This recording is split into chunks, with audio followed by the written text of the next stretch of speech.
If you're joining public lobbies, join lobbies where people would speak the same language as you. This is primarily an issue in EU and Asia, but my point still stands.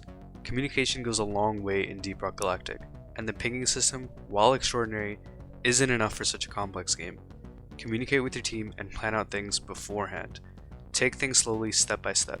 Solving problems as a team of dwarves is one of the most satisfying things you can ever experience, and the camaraderie you feel from working together in this game is the cherry on top for Deep Rock Galactic's gameplay loop. Also, don't call the drop pod or initiate events without the approval of your entire team. It's a dick move. Don't be like me and activate this Betsy at the exact same time a swarm starts approaching. If someone shouts rock and stone, it is your duty as a dwarf to shout rock and stone in return. However, if someone shouts rock and stone, you shout in return, and they shout it one more time, you are not obligated to continue the rock and stone chain. You are also not obligated to return the rock and stone chants if there's an ongoing swarm.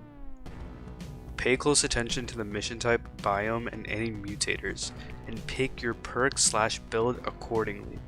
Of course, DRG is a game where you can play just about anything and get away with it, so pick whatever is the most fun and comfortable for you. But if you're struggling with a mission, let's say industrial sabotage in, sandblasted corridors, then don't run engineer with a shotgun. That literally makes no sense. The shotgun would do you no good. Using the same logic, if you're going to enter the radioactive exclusion zone, consider grabbing the elemental insulation perk.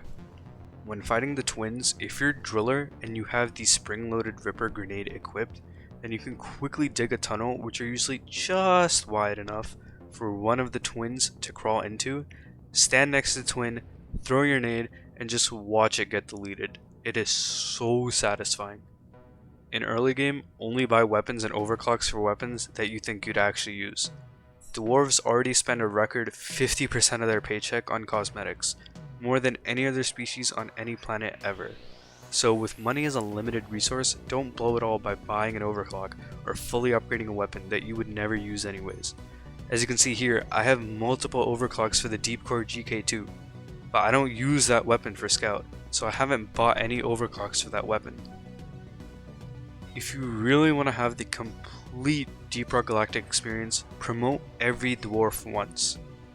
That way you get some experience with every class, and then you can decide what your favorite class is with minimal bias.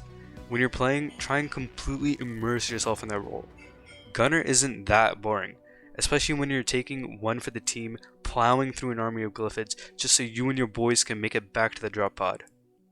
And a bonus tip, when applying lithofoam, apply it on the boils.